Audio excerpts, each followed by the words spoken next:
Paraları tətbiq olunurdu. Hə də Faustun, bax biz deyirik axı Cəlil Məmmədquluzadə bu əsərdə, Anamın kitabında Səməd Vahid deyir ki, bu Faustdan nümunədir. Və Rüstəm bəy də deyir ki, axı mən bundan heç nə başa düşmədim. O da deyir ki, nətər yəni bu Faustdan tərcümədir. Əslində bilirsinizmi həmin məsələ nə deməkdir? Yəni o Faustdan niyə bu deyir ki, tərcümədir və Rüstəm bəy də deyir Həmin axı o əsərin Hötenin olduğunu bilirəm. aha, Hötenin o öz yerində.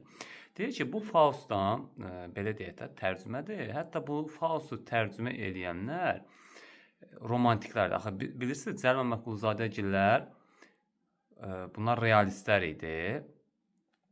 Amma bir də romantiklər var idi. Realizm biz indiki hal-hazırdakı dövrü nə deyirik? Realizm və romantizm dövrü Azərbaycan ədəbiyyatı.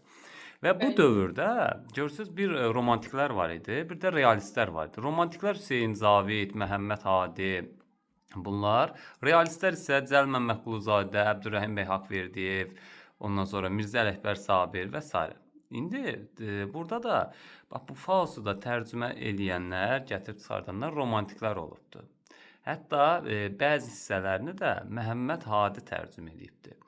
Və deyilənə görə Faustu elə gündə tərcümə eləyibdi ki, Məhəmməd Hadi. Yəni oxuyan heç kim heç nə başa düşmür. Ona görə deyir ki, axı bu Faustdan tərcümədir. Bax məsələ odur. Deyir axı bu Faust. Deyir axı mən heç nə başa düşmədim. Nə olsun ki, Faustdan tərcümədir. Özə təsəvvürünüzə gətirin, həmin dövrdə məktəblərdə tədris olur ha.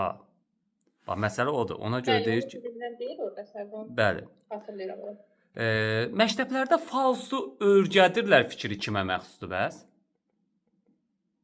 O da Səməd Vahidə. Bəli. Yaxşı, və bu zaman yenə aləm qarışır, qardaşlar bir-bir otağı tərk eləməyə başlayırlar. İlk otağı tərk eləyən kim idi? Rüstəm bəy idi. Yox, Rüstəm bəy qalı. Birinci tərk eləyən Mirzə Məhəmmədəlidir.